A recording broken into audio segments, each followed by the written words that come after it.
इब्रानियों उसका 11 अध्याय और उसका पहला पद, और यहां पे इस प्रकार से लिखा है,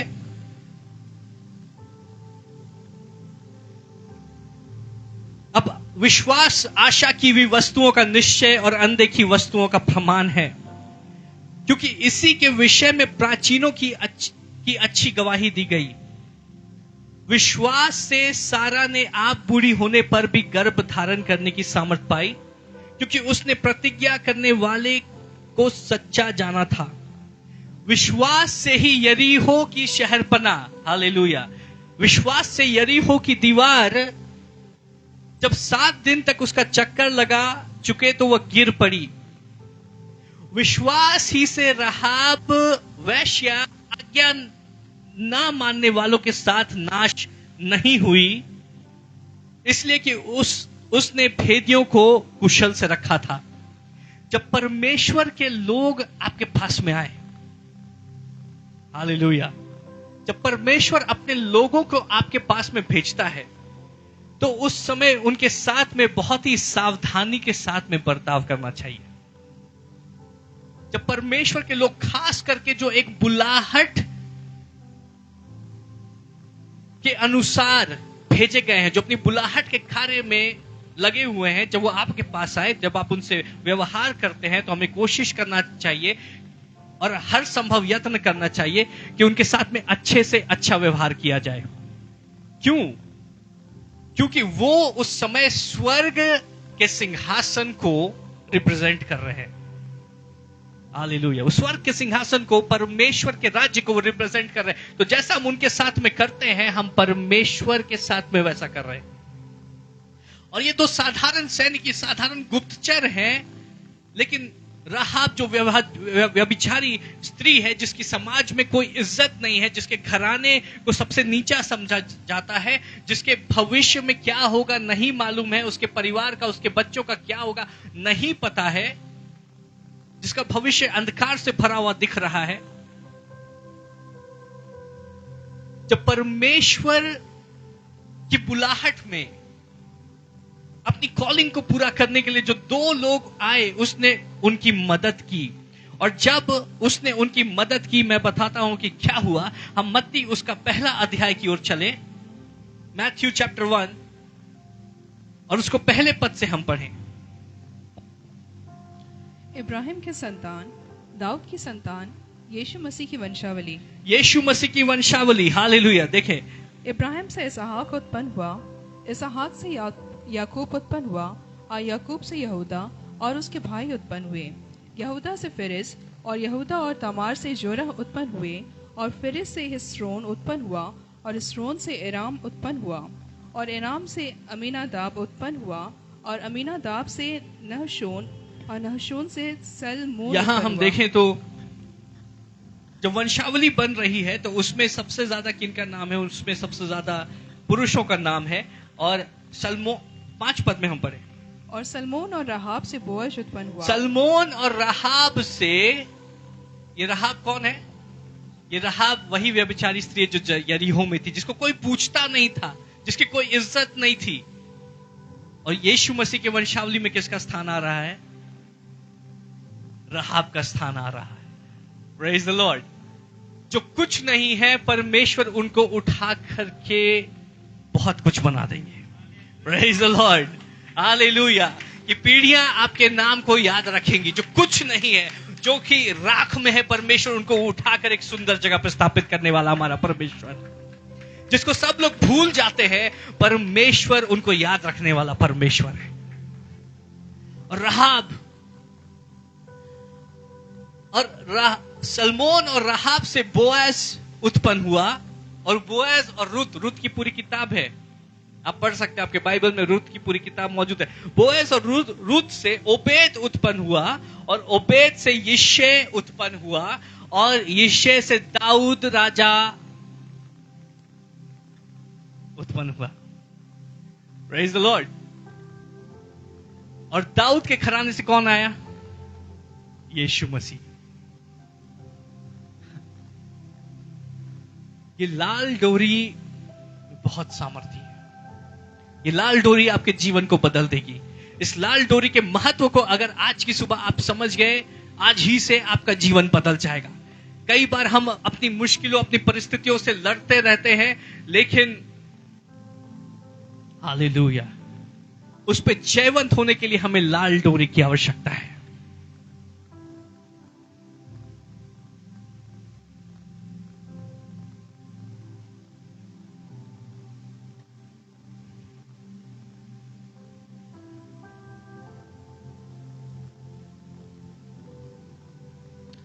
और वो महिला जो व्यभिचार में पकड़ी गई थी, उसको यीशु मसीह के सामने ला करके खड़ा कर दिया गया। और यीशु मसीह ने लोगों से कहा, वहां खड़ी भीड़ से कहा, तुम में जो निष्पाप हो वही पहले उसको पत्थर मारे। Praise the Lord.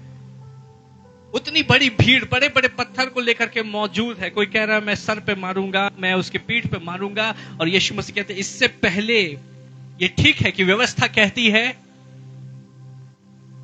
कि अगर कोई व्यभिचार में पकड़ा जाता है तो उस पर पत्थरवाह किया जाए, लेकिन पहला पत्थर वही फेंकेगा जिसने अपने जीवन में कभी कोई पाप नहीं किया है। और जब यीशु मसीह ने इस बात को कहा तो उसके बाद यीशु मसीह उनसे वाद विवाद नहीं करते। यीशु मसीह जमीन पर कुछ लिखने लगते हैं।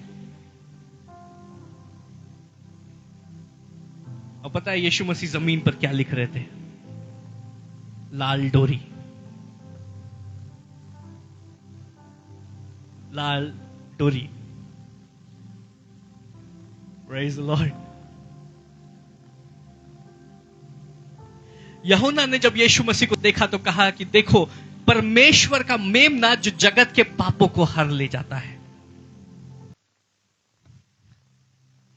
और यीशु मसीह वहां पर लिख रहे हैं लाल डोरी, और यूहन्ना कहता है कि देखो, परमेश्वर का वो मेमना जो जगत के पापों को हर लेता है।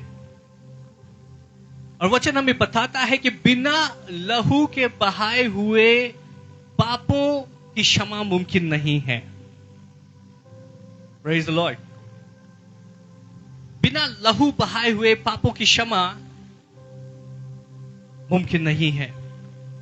और यीशु मसीह जब जमीन पर लिख रहे हैं तो वो इस महिला के लिए एक नया भविष्य लिख रहे हैं। उसका भाग्य जो ये बोलता है कि इसके भाग्य में परमेश्वर का क्रोध इसके ऊपर आना है। व्यवस्था बता रही कि इसके ऊपर दंड आना है, इसको पत्थरवा करके नाश कर देना है। यीशु मसीह लिख रहे हैं मेरे लहू से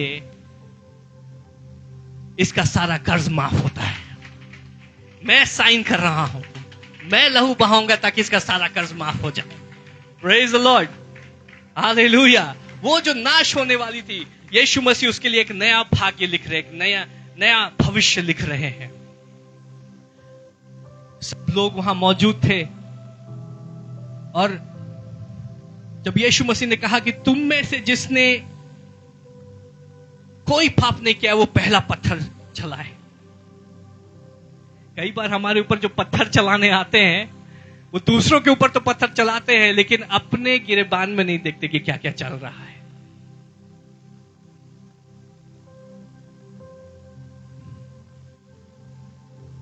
वो तुम्हें बताएंगे कि तुम्हारा चरित्र ठीक नहीं है, और अपना कितने लोगों के साथ में अफेयर चल रहा है उसको नहीं बताएंगे, उसको छुपा करके रखेंगे।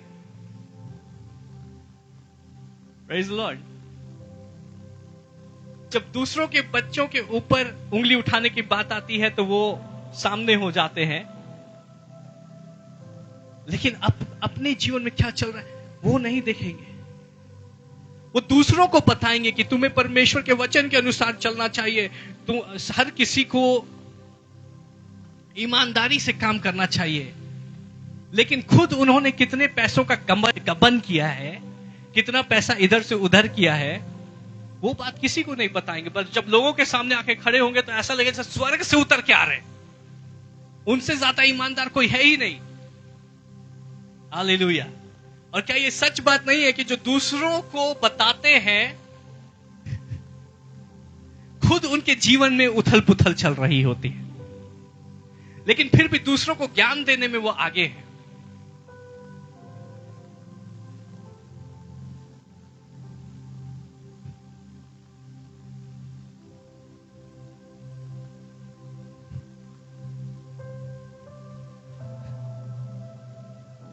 और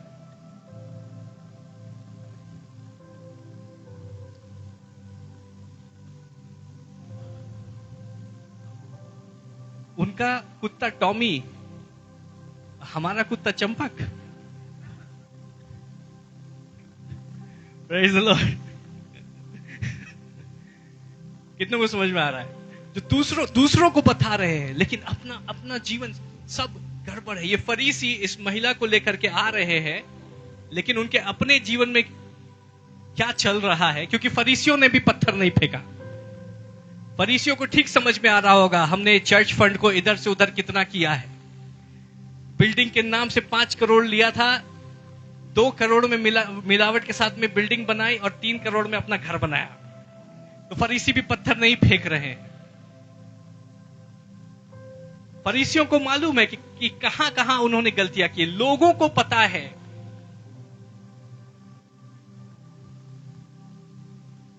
कि अरे मैंने तो झूठी गवाही दी थी, मैंने तो झूठ बोला था, मेरे मन में तो ईर्ष्या है, मुझसे ये गलती हुई, मुझसे वो गलती हुई, और एक एक करके सब लोग पत्थर गिरा गिरा के वापस जाने लगे।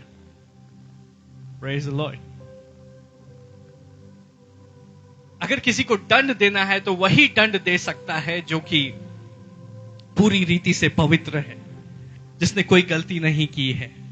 एक अपराधी दूसरे अपराधी को सजा नहीं सुना सकता। एक अपराधी दूसरे अपराधी को, हालेलुया, उसके ऊपर दंड की आज्ञा नहीं कर सकता। अगर दंड की आज्ञा कोई कर सकता है तो केवल पवित्र परमेश्वर है। कितनों को समझ में आ रहा है? आपके ऊपर अगर कोई दंड की आज्ञा कर रहा है तो इस बात को समझ लीजिए कि वो आपके ऊपर दंड की आज्ञा नहीं कर सकता। वो आपसे किसी भी रीति में सुपीरियर नहीं है। केवल एक व्यक्ति सिद्ध है, एक जन सिद्ध है, और वो परमेश्वर है। इससे पहले कि आपके ऊपर कोई उंगली उठाए, उनको अपने गिरेबान में देख लेना चाहिए। यीशु मसीह ने कहा कि तुम अपने भाई की आंख में तिनका क्यों खोजते हो? पहले अपनी आंख में जो पोल है उसको निकाल लो।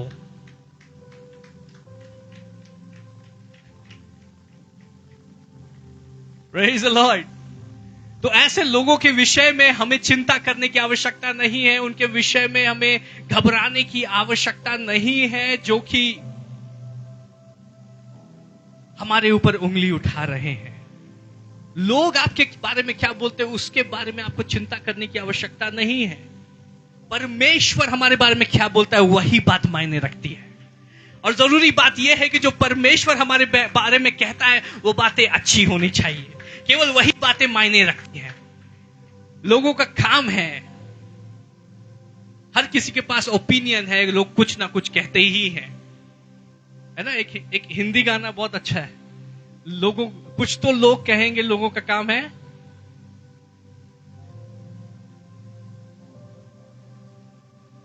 उन लोगों को कहने दीजिए। जो महत्वपूर्ण है वो केवल परमेश्वर की आवाज है। परमेश्वर हमारे बारे में क्या कहता है? और परमेश्वर कहता है कि मैंने तुम्हें नाम लेकर के बुलाया है, मैंने तुम्हें अपने लहू से मोल ले लिया है, तुम मेरे हो, और मैंने तुम्हारे सर के ऊपर आदर और महिमा का मुकुट रखा है। मेरे पास तुम्हारे लिए एक अच्छी योजना है। मेरे पास तुम्हें स्थापित करने के लिए, तुम्हें सक्सेसफुल बनाने के लिए एक योजना है, और वो योजना तुम्हारे भले के लिए है, तुम्हें नाश करने के लिए नहीं है। वो योजना इसलिए ताकि तुम्हारा आनंद पूरा हो। हालेलुया। हो सकता है आज तुम्हारे पास में राख है, लेकिन मेरे पास तुम्हारे लिए सुंदरता है। Praise the Lord. हो सकता है आज तुम दुखी हो, लेकिन मैं तुम्हारे विलाप को आनंद में तब्दील कर दूंगा। क्योंकि केवल परमेश्वर के पास वो सामर्थ है कि जो धूल में गिरा हुआ हो, जो धूल में मिला हुआ जहां राख है, परमेश्वर उसको वहां से उठा के चट्टान पे स्थापित कर देता है। आपको पता है वो लाल डोरी,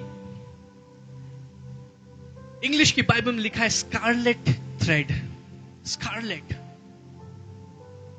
वो लाल डोरी उसको राहाब ने अपने घर की खिड़की पे बांधा। और यहां पे लिखा है कि उसने कहा कि हम लोगों ने सुना है कि जब तुम मिस्र में से निकल रहे थे तो परमेश्वर ने कैसे अद्भुत काम किए, और जिस दिन मिस्र को इज़राइल को मिस्र में से निकलना था, उसकी एक दिन पहले रात को परमेश्वर ने अपने लोगों को कहा कि अपने घर में तुम पास ओवर फेस्टिवल मनाना। उसमें तुम्हें क्या करना है, हर एक घर एक मेमने को कुर्बान करेगा, और उस मेमने का लहू जुफा एक पौधा होता है, उससे अपने अपने घर के चौखट पे उस मेमने के लहू को लगाना है। मेमने का लहू कैसा होता है? गहरे लाल रंग का, स्कारलेट कलर का होता है। उस गहरे लाल रंग से अपने घर की चौखट पे तुम चिन्ह बनाना, और उस रात को मिस्र के हर घर में से, पूरे मिस्र में जो मौत का दूत है वो पूरे मिस्र में से पार होगा, और जिस घर के पास से वो पार होगा उस घर का पहिलौठा वो मर जाएगा, चाहे वो जानवर का हो चाहे मनुष्यों का हो। मतलब परमेश्वर की दंड की आज्ञा वो रिलीज हुई, लेकिन परमेश्वर ने कहा कि जिस घर में मेमने का लहू लगा होगा वो स्वर्गदूत उस घर को छुएगा नहीं, वो उसके सामने से वो पार हो जाएगा। उस घर को कोई नुकसान नहीं होगा, उस घर में ज्योति रहेगी। हालेलुया। उस घर में आनंद रहेगा, उस घर में खुशहाली रहेगी। वो मेमने का लहू क्या था? वो मेमने का लहू यीशु मसीह के लहू का प्रतीक था। Praise the Lord, hallelujah. और उस रात मिस्र में सभी पहिलौठे मर गए, पूरे मिस्र में अंधकार था, लेकिन गोशेन जहां पे परमेश्वर के लोग रहते थे वहां पे ज्योति थी, वहां पे आनंद था, वहां पे शांति थी। क्यों? क्योंकि मेमने का लहू वहां पे लगा हुआ था। और उस दिन फरो की हिम्मत टूट गई, और फरो ने कहा कि तुम लोग सब अपने लोगों को लेकर के यहां से निकलो। वो लहू जहां जहां पे लगा है वहां पे परमेश्वर के दंड की आज्ञा नहीं होती है। वो लहू हमें परमेश्वर के क्रोध से और परमेश्वर के दंड की आज्ञा से बचाता है। Praise the Lord. और उसी बात को हम फिर देखते हैं, राहाब के घर में वो लाल रंग की डोरी, वो यीशु मसीह के लहू को दर्शा रही है। यीशु मसीह का लहू उस खिड़की पे लगा हुआ है, और यहोशू और उसकी पूरी सेना वो यरीहो नगर को और उसके निवासियों को तहस नहस कर देती है, नष्ट कर देती है। लेकिन केवल एक परिवार बचता है, उस परिवार के लोगों को कुछ नहीं होता, जो कि लहू की शरण में छुपे हुए थे। राहाब और उसके परिवार के लोगों को कुछ नहीं होता। और यहां एक बात है, जो गुप्तचर है वो कहते हैं जितने लोग घर के अंदर रहेंगे, उस घर के अंदर जिसके ऊपर लहू लगा हुआ है, उस घर के लोगों को कुछ नहीं होगा।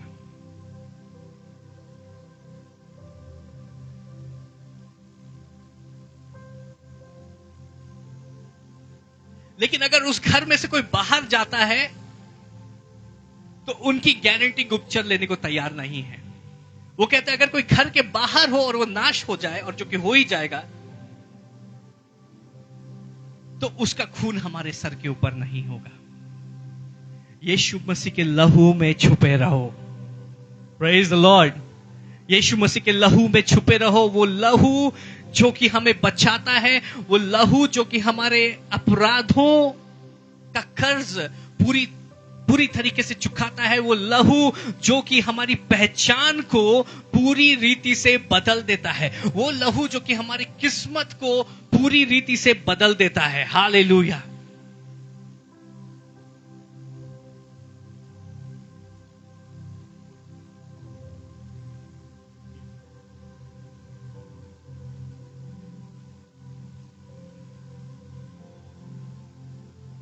पहला पत्रस उसका 18 पद और 19 पद हम पढ़ेंगे।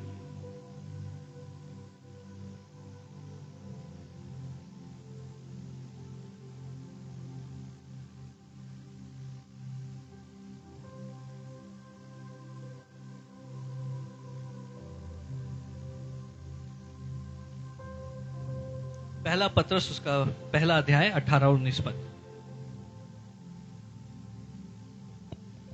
क्योंकि तुम जानते हो क्योंकि तुम जानते हो, कि तुम्हारा निकम्मा चाल चलन जो बाप दादाओं से चला आता है, हालेलुया, उससे तुम्हारा छुटकारा चांदी सोने अर्थात नाशमान वस्तुओं के द्वारा नहीं हुआ। तुम्हारा निकम्मा चाल चलन जो तुम्हारे बाप दादाओं से चला आता है, जैसे पहले हमारा जीवन था जो हम पाप में गिरे हुए थे, उससे छुटकारा हमारा सोने चांदी से या बकरों और बछड़ों के लहू से नहीं, लेकिन क्या लिखा है उसको आगे पढ़ेंगे 19 पद। पर निर्दोष और निष्कलंक मेमने, पर निर्दोष और निष्कलंक मेमने अर्थात मसीह के बहुमूल्य लहू के द्वारा अर्थात हुआ। मसीह के बहुमूल्य लहू के द्वारा हुआ। वही लाल कपड़ा जो मेमने के लहू को दर्शा रहा है, जो रहाब की खिड़की पे था, जिसने रहाब की किस्मत को पूरी रीति से बदल दिया, जिसकी एक समय कोई इज्जत नहीं थी। आज जब हम उसको याद करते हैं, हम याद करते हैं वो महिला जिसने परमेश्वर को पहचाना, जो अन्य जातियों में से आती थी, जो परमेश्वर के लोगों में से भी नहीं थी, जो अपने लोगों में सबसे छोटी थी। उसकी किस्मत पूरी रीति से बदल गई। यीशु मसीह की वंशावली में हम देखते हैं रहाब का नाम लिखा हुआ है। हालेलुया, पूरा पूरा डेस्टिनी पूरी रीति से बदल गई और एक ऊंचा स्थान उसको दिया गया।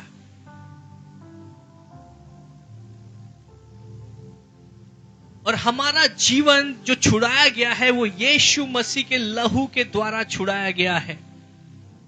वो मेमने और बछड़ों के लहू के द्वारा नहीं छुड़ाया गया। इफिसियों पहला अध्याय उसका 7 पद इस प्रकार से कहता है, कुछ बातें जो लहू हमारे लिए करेगा, जो कुछ बातें जो लहू मेरे और आपके लिए करता है। पहली बात है कि लहू के द्वारा हम पापों की क्षमा को प्राप्त करते हैं। इफिसियों पहला अध्याय उसका 7 पद इस प्रकार से कहता है कि उसमें in him we have redemption through his blood. उसको पढ़े, इफिसियों पहला अध्याय और 7 पद। हमको उसमें उसके लहू के द्वारा हमको उसमें उसके लहू के द्वारा क्या छुटकारा, अर्थात अपराधों की क्षमा, अर्थात अपराधों की क्षमा उसके उस अनुग्रह के धन के अनुसार मिला है। उसके उस अनुग्रह के धन के अनुसार मिला है। जब तक हम अपराधी हैं, जब तक हमारे अंदर दोष की भावना है, जब तक हम पापों की दास्ता में है, पापों की गुलामी में है, तब तक परमेश्वर से हम रिसीव नहीं कर सकते। क्योंकि कोई भी अपवित्र चीज, कोई भी अपवित्र व्यक्ति वो पवित्र परमेश्वर की उपस्थिति में प्रवेश नहीं कर सकता है। लेकिन यीशु मसीह के लहू के द्वारा हमें हमारे पापों की क्षमा मिलती है। Praise the Lord, hallelujah. कुछ बातें मैं जल्दी से कवर करूंगा कि लहू हमारे लिए क्यों महत्वपूर्ण है, यीशु मसीह का लहू कैसा सामर्थी है। इस बात की गंभीरता को समझे कि उस लहू के लिए यीशु मसीह ने अपने आप को उस क्रूस पे कुर्बान कर दिया और अपने लहू का एक एक कतरा हमारे और आपके लिए बहा दिया, ताकि हम और आप अपराधों की क्षमा को प्राप्त करें। जो कोई पाप करता है वो पाप का गुलाम है। मतलब अगर जिसने पाप किया है उसके ऊपर शैतान और अंधकार की शक्तियों का अधिकार है। वो उसके जीवन के साथ में जैसा करना चाहे वैसा कर सकते हैं। लेकिन जिसने पापों की क्षमा प्राप्त कर ली है उसके ऊपर शत्रु और अंधकार की शक्तियों का कोई अधिकार नहीं रह जाता। वो परमेश्वर की भरपूरी को रिसीव कर सकता है। परमेश्वर का नाम उसके ऊपर ठहरा दिया गया है। Praise the Lord. दूसरी बात है कि यीशु मसीह का लहू हमें शुद्ध करता है। अगर हमारे अंदर दोष की भावना है तो हम परमेश्वर की उपस्थिति में नहीं जा सकते। ऐसा मुमकिन है कि परमेश्वर आपको क्षमा कर दे लेकिन फिर भी आपके अंदर दोष की भावना रह जाए। ऐसा मुमकिन है कि हमने यीशु मसीह को ग्रहण किया, हमने बोला यीशु मसीह आज से मेरे जीवन का प्रभु है और मैं अपने हर एक गलती के लिए प्रायश्चित करता हूं, क्षमा मांगता हूं। और वचन हमें बताता है कि अगर हम अपने गुनाहों को मान ले तो परमेश्वर हमें हमारे पापों को क्षमा करने में विश्वास योग्य है। लेकिन कई बार दुख की बात यह है कि हम कई बार यीशु मसीह को ग्रहण कर लेते हैं और यीशु मसीह हमारे पापों को क्षमा कर देते हैं, लेकिन हम अपने आप को क्षमा नहीं कर पाते हैं। Praise the Lord. तो यीशु मसीह ने हमें क्षमा कर दिया, लेकिन हम अपने आप को क्षमा नहीं करेंगे। हमसे ऐसी गलती कैसे हो गई कि मैंने बहुत बड़ी गलती की, मैं इस लायक नहीं कि मैं प्रभु की उपस्थिति में जाऊं, मैं प्रभु के प्रेम को रिसीव करने के लायक नहीं हूं। प्रभु हमें देख रहा है तो कह रहा है कि मैंने तुम्हें क्षमा कर दिया, तुम मेरी नजरों में पवित्र हो, लेकिन हम अपनी नजरों में अपवित्र हैं। कितनों को समझ में आ रहा है? प्रभु कह रहा है मैंने तुम्हें क्षमा कर दिया, लेकिन हम अभी भी प्रभु के पास नहीं जा रहे हैं। लेकिन यीशु मसीह का लहू वो हमारी अंतर आत्मा को पूरी रीति से शुद्ध कर देता है। हालेलुया। हर एक उस दोष की भावना को जो हमारे हृदय में रह गई, और ये दोष की भावना कहां से आती है? वचनों में बताता है कि शैतान के विषय में इस प्रकार से लिखा है कि शैतान दिन और रात परमेश्वर के सामने पवित्र लोगों के ऊपर लांछन लगाता है, दोष लगाता है। वो दोष लगाने वाला है, और ना सिर्फ वो परमेश्वर की उपस्थिति में दोष लगाता है, लेकिन वो हमारे कानों में भी आकर के इस बात को कहता है कि तुम बहुत पवित्र बन गए हो, तुम बहुत प्रार्थना करने वाले बन गए हो, तुम क्या सोच रहे हो? देखो तुमने कैसी गलतियां की है, तुम कैसे सोच सकते हो कि परमेश्वर तुम्हें क्षमा कर देगा? तुम्हें ये कैसे विश्वास हो गया कि प्रभु तुम्हें क्षमा कर देगा? हालेलुया। और जब शैतान आकर के आपको कहे कि तुम ये कैसे सोच सकते हो, देखो तुमने अपने भाई को धोखा दिया, देखो तुमने अपने बिजनेस पार्टनर को धोखा दिया, देखो तुम्हारे कारण उसका परिवार बर्बाद हो गया, देखो तुमसे कैसी बड़ी बड़ी गलतियां हुई हैं, तुमने कितने पैसों का हेर फेर किया है, और तुम कैसे सोच सकते हो कि तुम पवित्र हो गए? वो आकर के कहेगा मैं तुम्हारे विचारों को जानता हूं, मैं जानता हूं कि तुम कैसे हो। तुम चर्च में दिखाते हो कि तुम बहुत पवित्र हो, लेकिन जब तुम अकेले में होते हो तो तुम्हारे विचार कैसे हैं, और जब तुम अकेले में होते हो तो तुम्हारा जीवन कैसा है, मैं उन बातों को जानता हूं। तुम कैसे अपने आप को पवित्र समझते हो? उस समय उसको एक बात कहनी है, उसको कहना है यीशु मसीह के लहू के कारण, हालेलुया, मैं पवित्र ठहराया गया हूं। यीशु मसीह के लहू के कारण मुझे हर एक दोष से छुटकारा प्राप्त हो चुका है। जो मसीह में है वो नई सृष्टि है। हालेलुया। पुरानी बातें बीत गई और सब कुछ नया हो गया। जिसके विषय में शैतान तुम बातें कर रहे हो, मैं उसको नहीं जानता हूं। हालेलुया। ना ही परमेश्वर उसको जानते हैं। हमें नहीं पता तुम किसके बारे में बातें कर रहे हो, क्योंकि मैं तो पवित्र हूं, मैं तो परमेश्वर का प्रिय हूं, मैं तो उसका बेटा हूं, मैं तो उसकी बेटी हूं। हालेलुया। यीशु मसीह का लहू, उसका लहू हमारे अंतर आत्मा को हर एक दोष से और हर एक ग्लानि से और हर एक बर्डन ऑफ सिन, उससे वो हमें शुद्ध करता है।